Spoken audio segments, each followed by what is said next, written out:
Earth stayed silent in the council until it was time to strike.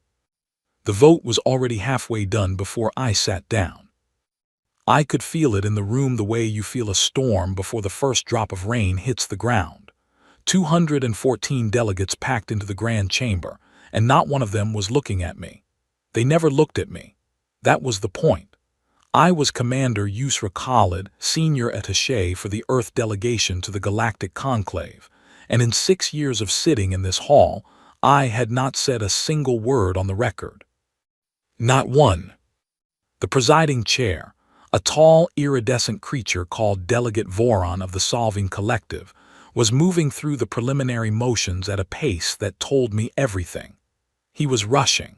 You only rush when you are afraid someone will notice what you are doing before it is finished. I noticed. To my left, my assistant Oliver Nash leaned in close and kept his voice low. "The block has the numbers," he said. "Our count puts them at 34 confirmed votes. They only need 30. "I know," I said. "Yusra," he paused. "This is it. If this clause passes, we are locked out permanently. No voting rights.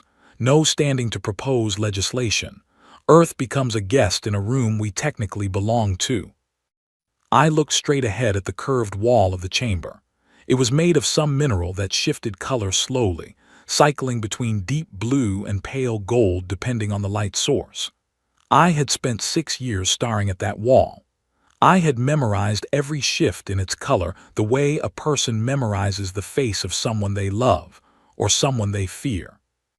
"I know that too," I said. Oliver sat back. He had worked with me long enough to understand that when I said I knew something, it was not the same as saying I did not care. It meant I had already planned for it. The clause in question was called the Developmental Alignment Protocol.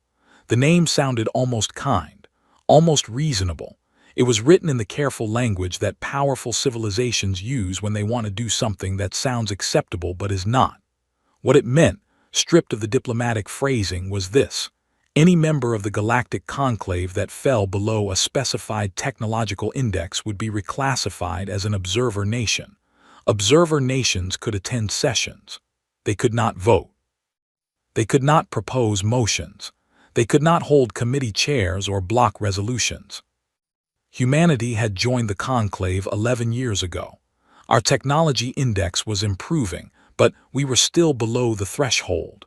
We had been below it every year since we arrived.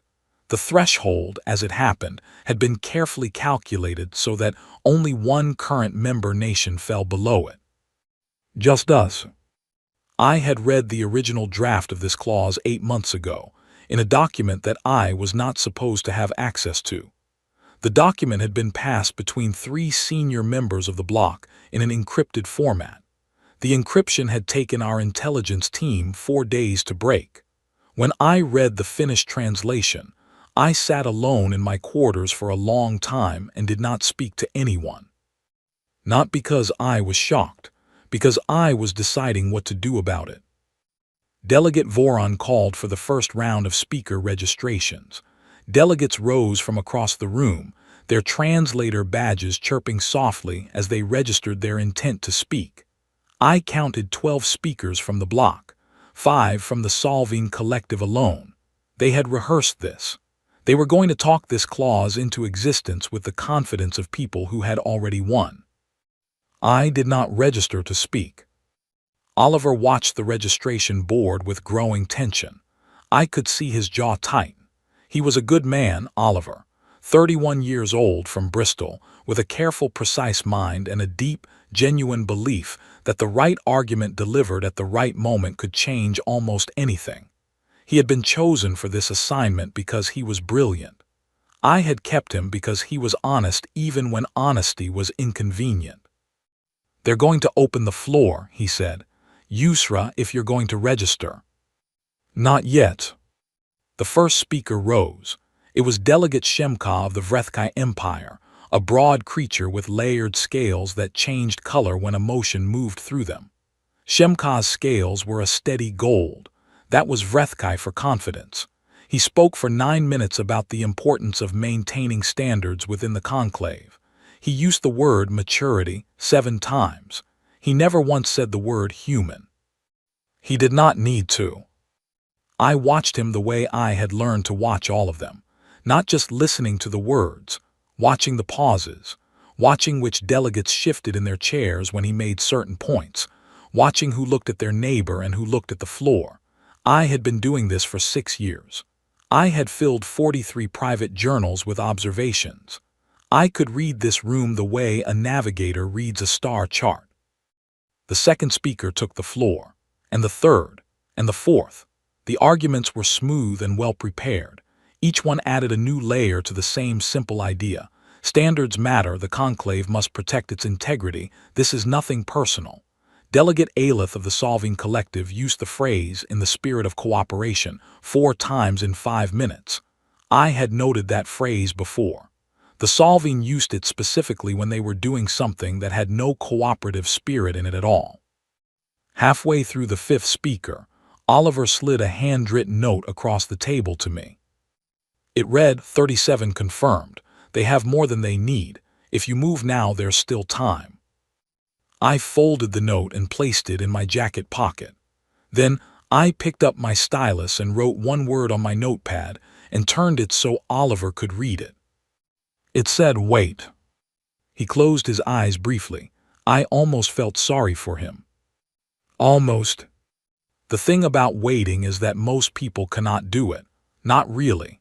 They think they can, but the moment pressure arrives, the moment something important is at stake, they break. They speak too soon. They reveal what they know before the right moment. They flinch, and flinching costs them everything. Humanity had been waiting for 6 years. 11 if you counted from the day we first arrived. We had sat in this chamber and absorbed every dismissal, every condescending glance, every casual remark about our species being too young, too fragile, too small to matter. We had watched species half our age receive respect that we were never offered. We had listened to our civilization described as developing, as promising, as an interesting experiment. We had written it all down. Every word, every slight, every alliance formed in whispers and every deal made in the quiet rooms behind the main chamber. We had cataloged it, cross-referenced it, and filed it away in secure storage that no conclave member knew existed. Because here was the truth that no one in this hall had bothered to consider. When no one is watching you, you can watch everything. And we had. The 6th speaker took the floor and began to speak. I picked up my stylus again. This time I was not writing a note. I was calculating timing. The motion would come to a procedural vote in approximately 17 minutes. Before that happened, the floor would be opened for final objections. That was my window. Not before, not a single second before. Oliver was watching me with the particular expression of a person who is trying very hard to trust someone and finding it expensive. I gave him nothing. No nod, no reassurance, no signal. He would understand everything in 17 minutes. The chamber moved through speaker after speaker. The air felt different to me now, sharper somehow. The way the air feels different when you step outside before a storm. The great shifting wall behind the speaker's platform was cycling toward gold. In conclave tradition, gold light meant a vote was approaching. I counted down quietly in my own mind. 14 minutes. 11. 9. My hand rested on the table, completely still. 7 minutes. Delegate Voron raised his arm, and the room began to settle into the particular silence that precedes a formal motion. I stood up. The silence in the room changed quality immediately. It went from the silence of anticipation to something else entirely. Something closer to the silence that falls when a predator steps unexpectedly into a clearing, and no one is sure yet what it intends. 214 delegates looked at me. Some of them, I knew, had never actually looked at a human directly before. We had been furniture in this room for so long that they had simply stopped registering us as participants. Delegate Voron recovered quickly. He was a skilled diplomat. "The Earth delegation," he said, his translator making the words clean and neutral. "This is unexpected. Earth has not registered to speak." "I am registering now," I said. There was a procedure for floor registrations at this stage. Voron could not deny me without breaking 3 separate rules of conclave order, and every delegate in the room knew it. His bioluminescent markings dimmed very slightly. Not much, just enough for me to notice. "The floor recognizes Commander Yusra Khalid of Earth," he said. I took a slow breath. "Thank you," I said. "I will be brief." I looked out at the room.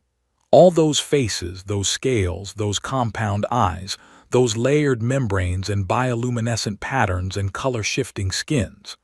Every single one of them watching me with some version of the same expression. Curiosity, suspicion, and just beneath both of those, a small and growing unease. "Good. I have listened to this discussion with great interest," I said. "And I want to say, before I begin, that I have tremendous respect for this body. Humanity joined the Galactic Conclave because we believed in what it was supposed to represent. We still believe that, which is exactly why I am standing here today." I paused for exactly 3 seconds.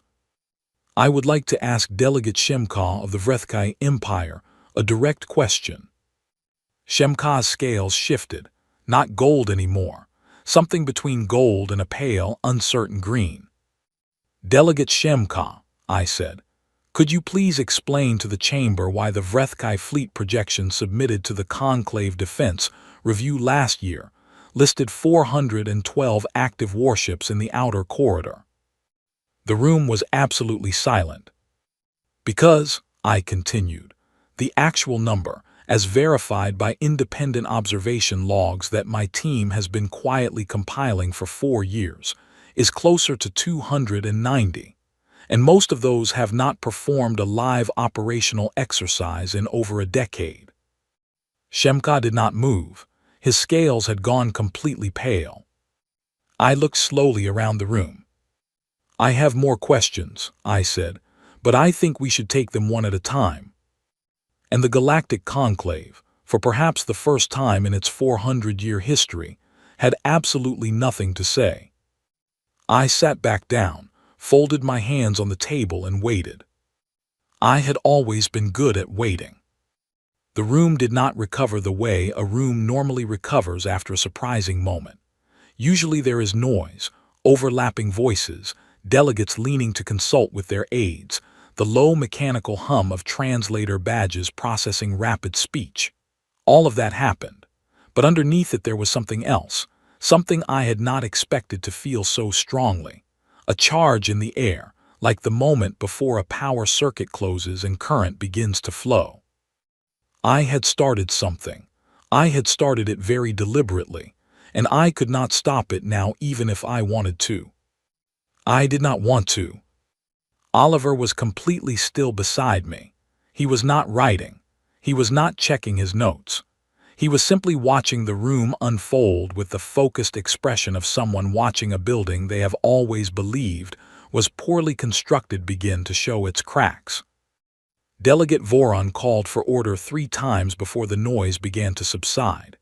I noticed that his bioluminescent markings, the long curving lines that ran from his collar to his temples, had shifted from their usual cool blue to a deeper, more muted tone. I had spent a long time learning to read solving bioluminescence. That particular shade meant stress. Not fear, not yet. Stress. I filed it away. Shemka of the Vrethkai had not spoken. He had not moved since I sat down. His scales remained pale, the Vrethkai equivalent of a person going white. I had known Shemka for 6 years. I had watched him walk into this chamber with the absolute confidence of someone who had never once been surprised in a formal setting.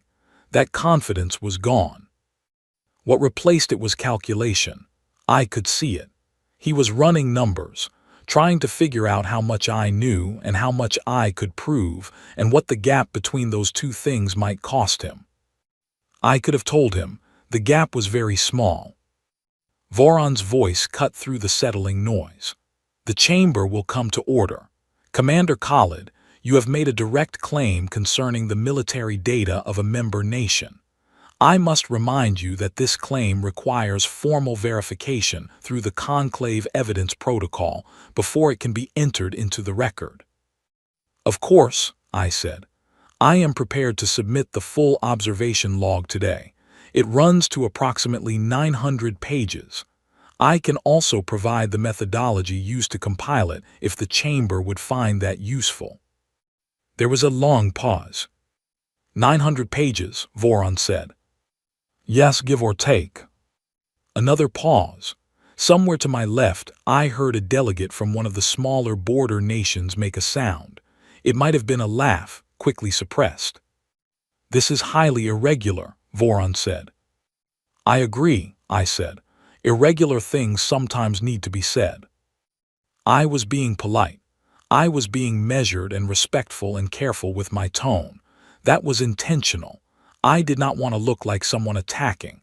I wanted to look like someone telling the truth. There is a difference, and experienced diplomats know it immediately. The delegates in this room were very experienced. They were watching me the way you watch a card player who has just flipped a card you did not know was in the deck. They were wondering what else I was holding. The answer, of course, was quite a lot. But I was not going to play every card at once. That was not patience. That was just strategy. Delegate Voron called a brief procedural recess to consult with the Conclave Legal Standing Committee. 7 minutes. I used those 7 minutes to go over the next sequence in my mind. I did not speak to Oliver. He did not speak to me. He was writing quickly on his pad, updating our internal probability calculations in real time, adjusting the models we had spent 4 years building. When the recess ended, Voron returned to his position with the careful, composed expression of a man who has just been told something he did not like. The Standing Committee has confirmed that Commander Khalid's claim is admissible under Conclave Procedural Rules, Section 41, Paragraph 3, he said. The evidence submission may proceed. However, I must note for the record that the Developmental Alignment Protocol motion remains on the agenda for this session. Of course, I said, I would not want to interrupt the agenda. I said it simply. No edge in my voice, no visible satisfaction, but the room heard what was underneath the words. The motion that had been moving so smoothly toward a vote 20 minutes ago was now sitting in a very different atmosphere. Every delegate who had planned to vote in favor was now doing a rapid private calculation.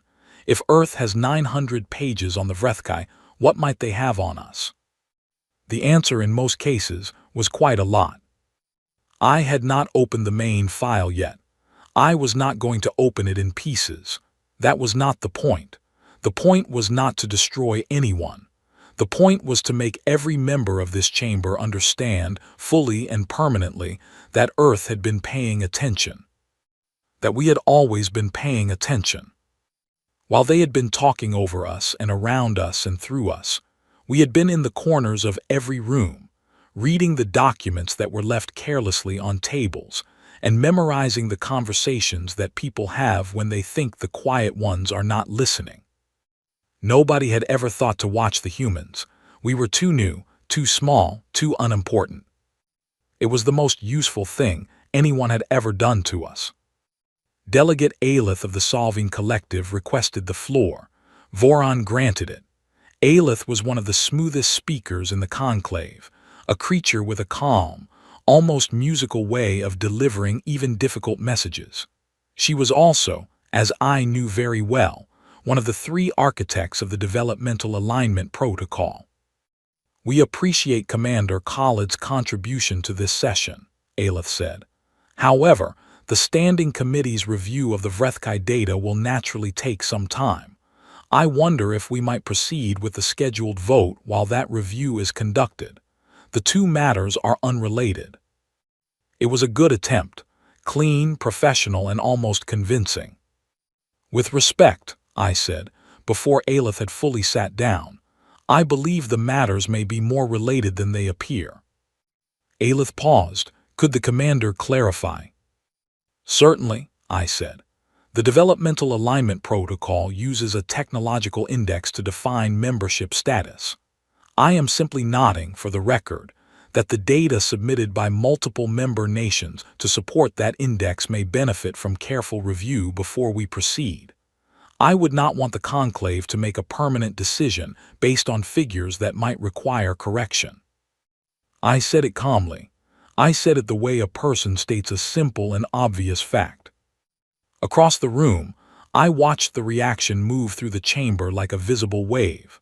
The delegates from the 7-species block exchanged glances, not the confident, coordinated glances of people executing a plan. The careful, sideways glances of people who had just realized their plan was standing on uncertain ground. Oliver slid his pad to me under the table. The screen showed our updated vote count projection. The block's confirmed number had dropped from 37 to 31 in 7 minutes. I slid the pad back without changing my expression. What happened next was not loud. It was not dramatic in the obvious sense. It was the sound of a room full of very powerful beings quietly revising their understanding of a situation they thought they had controlled. Delegate Voron called on Delegate Ferric of the Pelhari, a small, reserved nation from a single moon near the outer boundary of conclave space. The Pelhari were one of the most consistently overlooked members of the conclave. They had been observers in practice, if not in name, for 40 years. Ferric almost never spoke in open session. Today Ferric stood, and his voice was surprisingly steady. The Pelhari delegation, Ferric said, would like to formally support Commander Khalid's request for a full data review before the vote proceeds. That was the first domino. Delegate Oren of the Karasi followed 30 seconds later, then Delegate Mala of the Thresh territories. Each of them was from one of the smaller, quieter nations that had spent years being managed rather than represented. Each of them spoke briefly, without flourish. They were not making speeches. They were making a record. I had spoken with each of their delegations privately over the past 3 weeks, not to demand anything, not to promise specific rewards.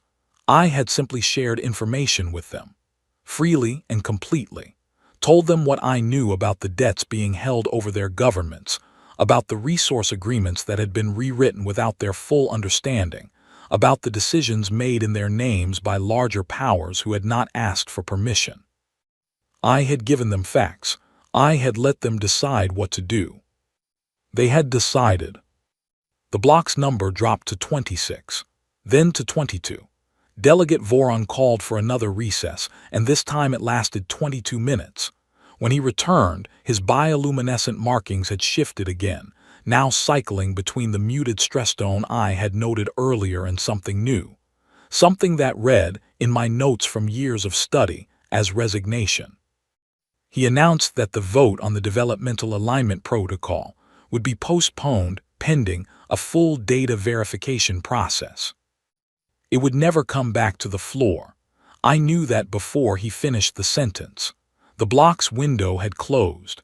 They had built their strategy on a room they thought they understood. They had forgotten to account for the possibility that the quietest person in that room had been the most attentive. That was a costly thing to forget. When the session finally closed and the chamber began to empty, I sat still for a moment. Oliver let out a long, slow breath beside me. 900 pages, he said quietly. 912, I said. I rounded down. He was quiet for a moment. Then, when did you know this would work? I thought about that honestly. I knew we had the information. I did not know the room would move the way it did. That part involved guessing. You did not look like you were guessing. No, I said, I did not. That was the other thing I had learned in 6 years of silence.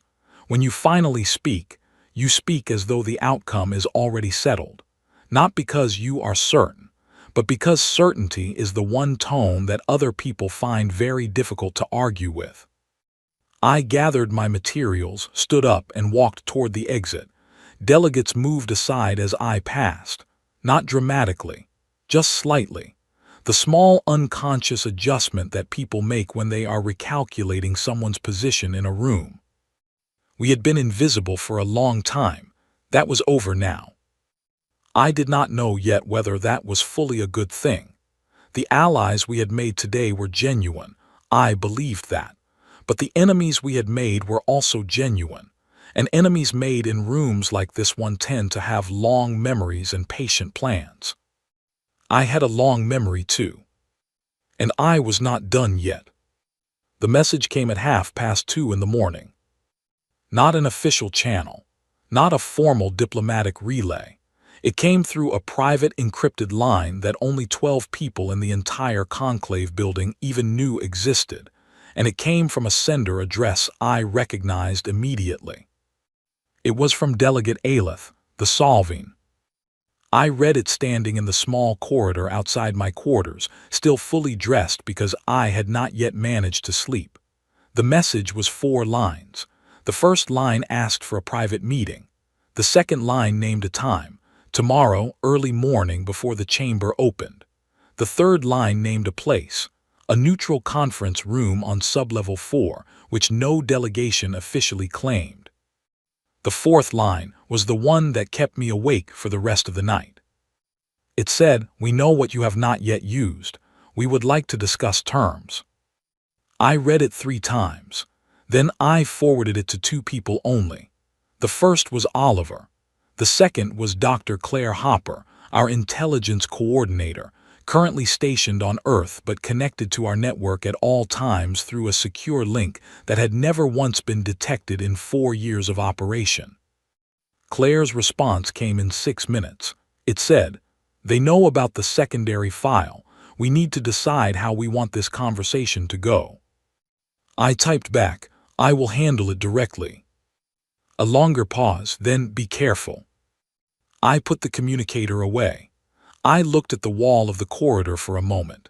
It was bare and gray, nothing like the grand shifting mineral of the chamber above, just metal and time. The secondary file was the part of our intelligence archive that I had not touched in the session. The part I had not even referenced. It contained everything we had gathered on the Solving Collective specifically. The debt manipulation schemes that had quietly absorbed the financial independence of 3 border nations, the covert resource extraction agreements signed under pressure, the internal communications that showed how deliberately and carefully it had all been planned. It also contained something else, something we had found 8 months ago that was larger than financial manipulation, something that the Solving had not yet realized we possessed. I had not used it in the session because I had not needed to. The Vrethkai data had been sufficient to shift the room. Bringing out the Solving file would have been unnecessary, and unnecessary actions in diplomatic settings have a way of creating consequences you did not plan for. But Aelith's message suggested that the Solving had been watching our archive more carefully than I had assumed. They knew we had something. They did not know exactly what. That uncertainty was making them move first, and moving first told me everything about how worried they were. I went back into my quarters, sat at the small desk by the window, and began to prepare for the meeting. Preparation for me did not mean compiling more data. I had the data. Preparation meant thinking very carefully about what the other person in the room would want, what they would fear, and what they were actually capable of doing when those 2 things came into conflict. Aelith was a sophisticated diplomat. She had been operating in the conclave for longer than I had been alive. She had built systems, managed alliances, and navigated the kind of complex multi-party politics that would have overwhelmed most people within a week. She was not someone who made careless moves. The fact that she was reaching out privately before any formal process had begun meant that she was trying to get ahead of something. She wanted to negotiate before I decided whether negotiation was the better option or whether releasing the file was. That told me the file was very damaging. I already knew that, but having it confirmed by the behavior of the people named in it was useful. Oliver arrived at my door at 6 in the morning, looking like he had slept about as much as I had. I handed him the printed summary of the solving file, the sections relevant to the 3 border nations. He read it in silence. When he finished, he looked up. "You're going to meet with her?" "Yes." "What do you want from them?" I thought about that for a moment. The easy answer was leverage. Continued silence in exchange for specific behavioral changes. That was how these things usually worked. That was the traditional structure of a situation like this one. But I had been thinking about something different. "I want the 3 border nations to be released from their debt agreements," I said. "Formally, on the record. And I want it done in a way that does not look like coercion from us, because if it looks like coercion, it sets a precedent I do not want to set." Oliver was quiet. "I also want the solving to support the charter reform motion we are going to propose next week," I said. "They will hate that." "They will hate the alternative more," I said. He thought for a moment. "What about the larger material in the file, the thing from 8 months ago?" "That," I said, "stays in the file for now." "And if she pushes?" "Then I let her know it exists without telling her what it is, and I let her decide how much she wants to test that uncertainty." Oliver nodded slowly. He had worked with me long enough to understand how this kind of negotiation functioned, not on threats, on the careful management of what the other person knew and what they imagined. Imagination was often more powerful than evidence. Evidence was finite. Imagination was not. Sublevel 4 of the conclave building was a quiet space. The corridors down there were used mainly for storage and mechanical systems, and at 6:45 in the morning they were empty, except for the soft hum of the building's climate controls. Aelith was already in the room when I arrived. She was seated at the far end of the small table, composed and entirely still, the way a person is still when they have been practicing stillness for several minutes before someone arrived. Her bioluminescent markings were dim and even. She had been controlling them deliberately. I noted that and sat down across from her. "Thank you for coming," she said. "Of course," I said. There was a pause. "You were very restrained yesterday," she said. "More restrained than I expected." "I try to be restrained when possible," I said. "It is usually more effective." She tilted her head slightly. "You are younger than most people in this building who play at this level." "I have had good teachers," I said. "Mostly you and your colleagues, if I am honest. I have learned a great deal from watching this room for 6 years. Something shifted in her expression. Not quite a smile. The solving did not smile the way humans did, but something moved in her face that I recognized after years of careful study as the equivalent. "Direct," she said. "When appropriate," I said. She placed her hands flat on the table. It was a solving gesture of formal opening, a signal that the next words were meant as the actual start of a real conversation rather than a preliminary. "What do you want, Commander Khalid?" I told her. I laid out the 3 conditions clearly and without embellishment: the debt releases, the charter vote, and the ongoing silence of our secondary archive, which I described only as containing material of significant sensitivity without specifying further. I watched her face as I spoke.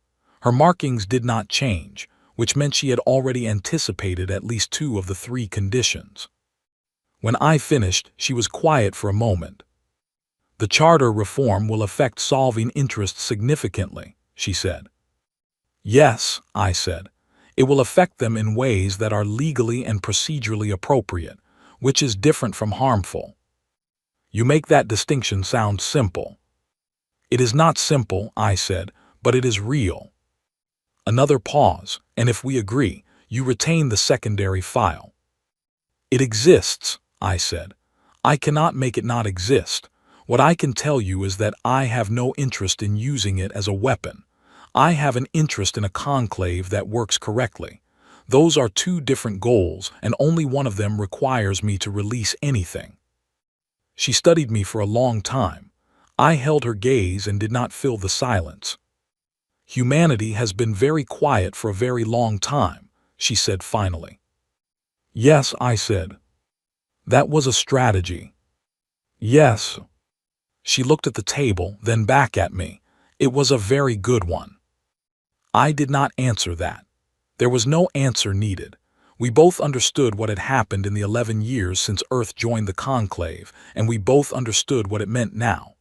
The world had not changed in one session of the chamber, but the room had changed. The way people thought about the seat where our delegation sat had changed, permanently and without possibility of reversal. We were not furniture anymore. I will bring your conditions to our internal council, Aelith said. I will have an answer within 48 hours. That is acceptable, I said. She stood, I stood. She moved toward the door, then paused. One question, she said. The secondary file. What is in it beyond what I already suspect?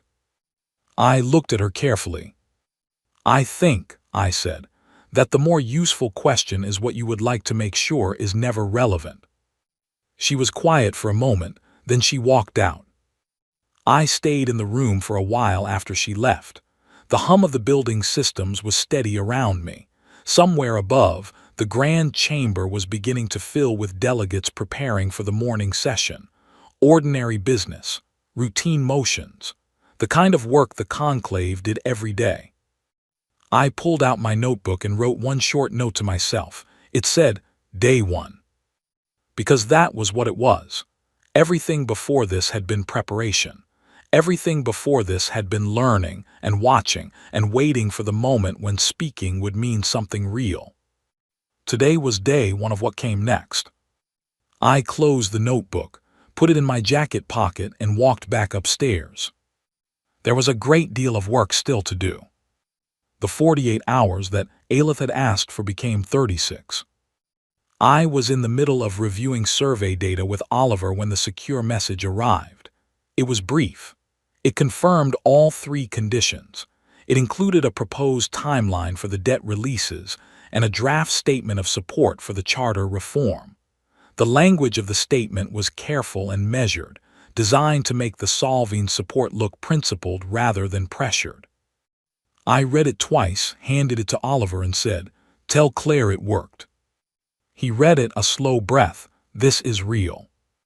It is real, I said. 3 nations free from debt agreements they did not choose, he said.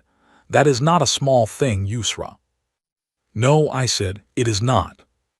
But even as I said it, something in me was already moving forward, because the debt releases and the charter vote were steps. They were important steps, but they were not the destination. The destination was a conclave that actually functioned the way it was supposed to function, where smaller nations were not quietly absorbed by larger ones, where data submitted for formal review was accurate, where the rules that everyone agreed to follow were actually followed. That was a much larger project than one negotiation in Sublevel 4. I knew that. I had known it for years. The work that was coming would be harder than anything I had done in 6 years of silence, because it would be done in the open.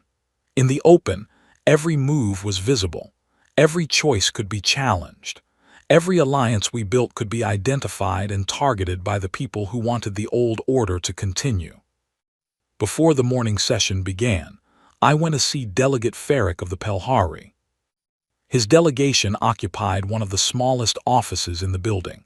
2 rooms, barely furnished, with a window that faced an internal corridor rather than the exterior.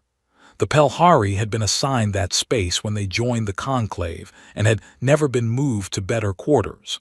There had simply never been anyone to advocate for it. Ferric opened the door himself. He was shorter than me, with large, very still eyes that gave him a look of perpetual careful attention. I had always liked his eyes. They were the eyes of someone who had learned to see clearly in difficult conditions. Commander Khalid, he said, please come in. I came in. The office was clean and organized, every surface holding only what was necessary. Ferric had an assistant, A young woman named Polly Grant who had been placed with the Pelhari delegation as part of a cross-training program, and she nodded at me from the corner where she was working. Ferric offered me a seat. I sat. I wanted to thank you for speaking yesterday, I said. It mattered. He was quiet for a moment. It was the first time in 40 years that we have voted against the bloc on anything significant, he said. I know, I said. Our council on the home moon debated it for 2 days before agreeing, he said. There was concern that the consequences would be immediate and punishing. There may still be consequences, I said honestly. I want to be clear with you about that. Supporting the charter reform will make certain powerful members uncomfortable. They will look for ways to apply pressure. Ferric nodded slowly. Yes, we are aware. What I can offer, I said, is this. You will not be facing it alone, and you will have access to our intelligence archive, the same access we extended before the session, not as a tool for me to direct you with, simply as information, so that you can see clearly what is happening around you at all times. Ferric's still eyes studied me for a long moment. Why, he said, why does Earth do this? Share freely, ask for nothing specific in return. It was a fair question. I had been asked it before in different forms. I thought about how to answer it honestly. Because we spent 11 years being given nothing, I said. No information, no partnership, no genuine inclusion. And we watched what that does to a civilization. It makes you smaller. It makes you careful in ways that cost you more than risk would have. We do not want that for anyone else. He was quiet for a moment. Then, that is a very human answer. Probably, I said. I mean it as a compliment, he said. I smiled. I know. We talked for another 20 minutes, not about strategy or politics, about his moon and about Earth, and about the strange particular experience of sitting in a room full of civilizations that are older and louder than yours and deciding, day after day, to keep showing up anyway. When I left his office, Polly Grant followed me into the corridor. Commander, she said. I stopped. She was young, perhaps 24. She had the expression of someone with something important to say and not quite enough certainty about whether to say it. Go ahead, I said. I have been with the Pelhari delegation for 14 months, she said. Before that I did 3 years at the Conclave Technical Office. I have watched a lot of sessions. All right, I said. I have never seen anything like yesterday, she said. I just wanted you to know that. I think a lot of people in this building who are not important enough for anyone to care what they think. We all watched yesterday and we thought something was different. I looked at her for a moment. It is different, I said. I need people like you to help keep it that way. She nodded, and something in her posture straightened. I walked back toward the main corridor. The morning session was beginning in 40 minutes. I had 2 preparation calls to take, one with Oliver and one with a delegate from the Karasi who wanted to discuss specifics of the charter language before it was formally proposed. Outside the building's tall observation windows, the system star was rising. It was not Earth's sun. It never was. But I had learned to find it beautiful anyway, this foreign light that fell through foreign glass and landed on my hands every morning when I sat at my station in the grand chamber. I had spent 6 years watching that light move across the chamber floor. I had memorized its path the way you memorize a road you travel every day. Tomorrow it would move differently, not because the star had changed, because the room it fell into had changed. That was enough. For now, that was enough. The door to the main corridor opened, and I walked through it and into whatever came next, carrying everything I had learned in the long, quiet years, and every name of every person who had helped get us here, and the weight of the work that was still ahead and something else too, something harder to name. The Pelhari Council had voted for the first time in 40 years. Polly Grant had watched from a corner office, and felt something change. 3 nations were about to be freed from agreements they had never freely chosen. None of that was the end. None of it even came close to the end. But each of those things was real. Each of them had weight. Each of them was something that existed in the world now that had not existed 3 days ago. I had been quiet for a long time, for 6 years in this building, and for all the years before that when Earth had been learning what it meant to be the newest, smallest, least regarded voice in a very old and complicated room. I was not quiet anymore, and I was just beginning to understand the full size of what that meant. 3 weeks after the session, Delegate Farrick of the Pelhari sent me a message. It arrived at midday, and it was 3 sentences long. It said, "We have voted. We used our voice today for the first time in 40 years. We wanted you to know." I read it standing at my desk. Oliver was behind me, working through the preliminary text of the charter reform. The room was full of the small sounds of ordinary work, data terminals processing, the distant hum of the building's climate systems, Oliver's stylus moving across his pad. I read the message again, then a third time. Then I walked to the window. The view from our office had not changed. It was the same stretch of docking corridor and distant stars that I had looked at every morning for 6 years. But something in me was different when I looked at it now, and I stood there for a while just being aware of that. 6 years. 6 years of watching and learning and writing everything down. 6 years of sitting at a table where no one expected anything from me, where no one looked at my chair when decisions were made, where the question of what Earth thought was simply never asked. I had been 29 when I arrived at this posting.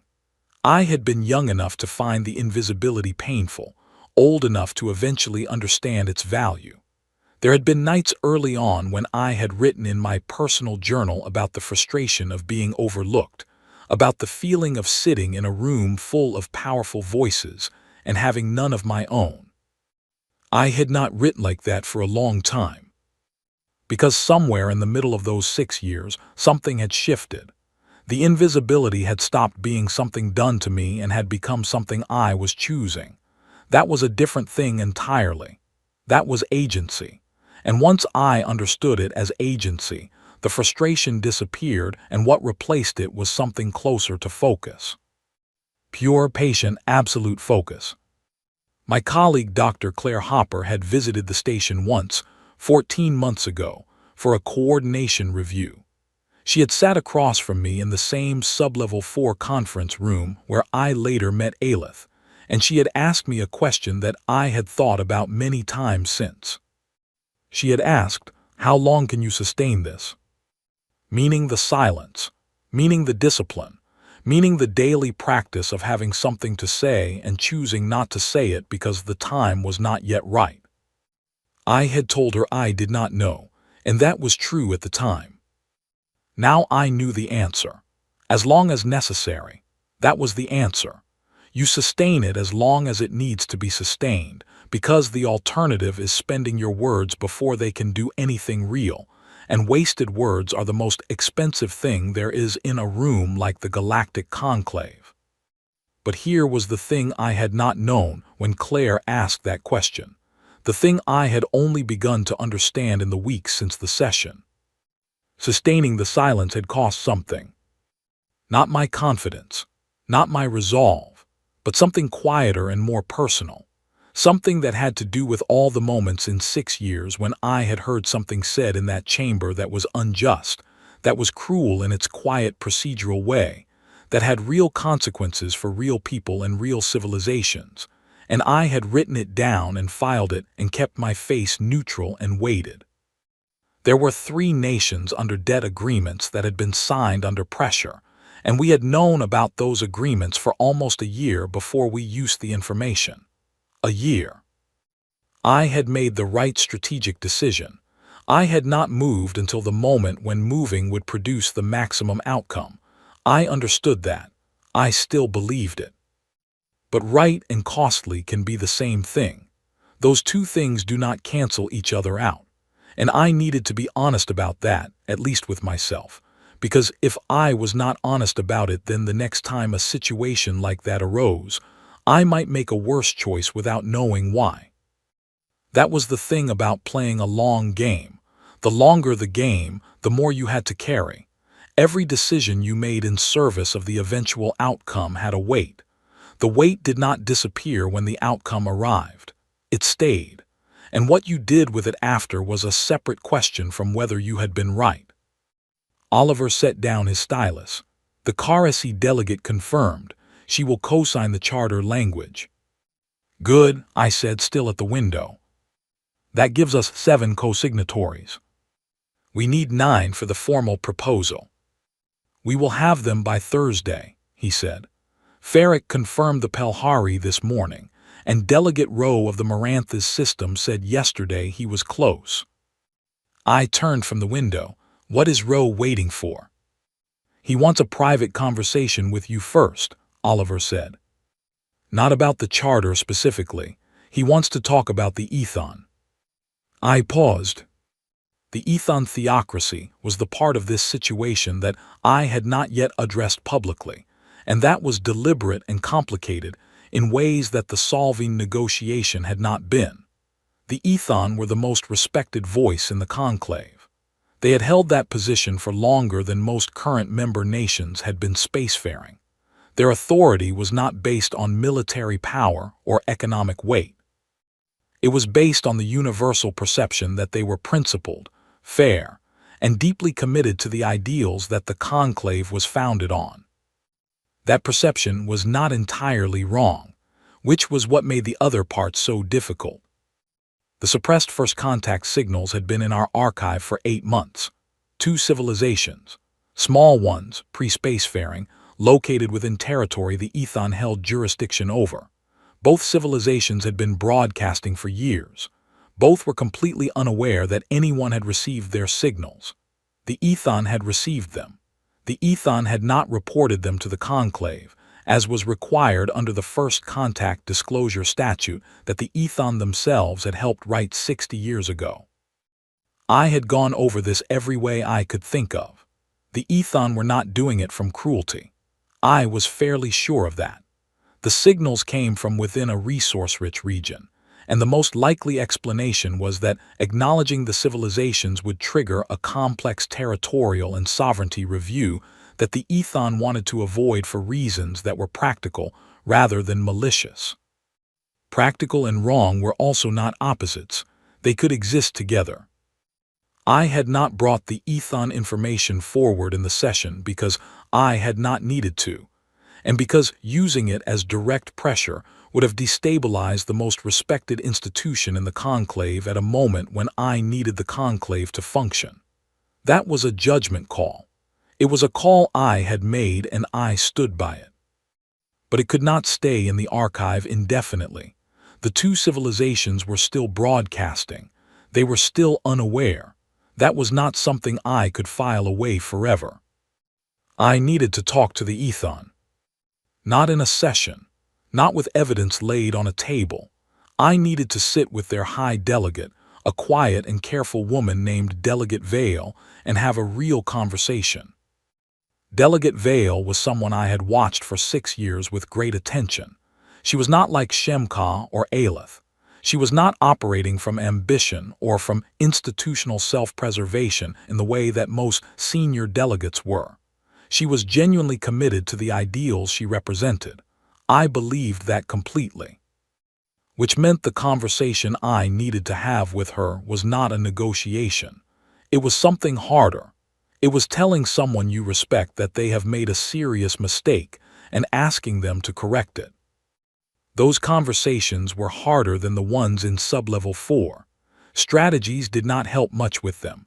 You just had to walk in and be honest. Tell Rowe I will meet with him tomorrow morning, I said to Oliver, and send a meeting request to Delegate Vale, not formal, personal correspondence from me to her directly. Oliver looked up. The ethon. Yes. He was quiet for a moment. That one is going to be different from the others. I know, I said. What do you need from me for it? I thought about that. Nothing, I think. I need to do that one without a strategy. He nodded slowly. All right. I went back to the window. The star outside was lower now, the light coming in at a different angle, long and golden across the floor. I thought about Delegate Farrick and his 40 years of silence, and the message he had sent me 3 sentences long. I thought about Polly Grant in the corridor. I thought about Claire's question about how long you could sustain it, and my answer, and what it had cost. I thought about what it meant to have a voice in a room that had been built long before you arrived. The Pelhari had voted. 3 border nations were being freed. 7 signatures on a charter that would change the foundational rules of an institution 400 years old. An 8-month-old file about 2 unknown civilizations that still needed to be addressed carefully and honestly, without using it as leverage. There was no clean ending to any of it. Real things did not end cleanly. They moved forward, sometimes quickly and sometimes slowly, with setbacks and complications, and people who surprised you in both directions. That was fine. That was what real work felt like. The star outside the window continued its slow arc. I had not come here to win a session. I had come here because Earth had decided, a long time ago, that the galactic conclave mattered, and that anything that mattered was worth doing carefully and seriously and without shortcuts. We had been quiet for a long time. We had used that time well. Now we were going to use the time ahead even better, not from silence, but from everything the silence had taught us, from the discipline of watching before speaking, and the knowledge of what the room actually contained, and the understanding that power in a place like this does not come from being the loudest voice. It comes from being the most prepared one, from understanding the room better than anyone else in it, from knowing exactly when to wait, and exactly when to speak, and exactly what to say when the moment finally arrives, from sitting at a table where no one expects anything from you, for as long as it takes, and being ready when the moment comes. That was what humanity had learned. That was what we would carry forward. That was what we were just beginning to use.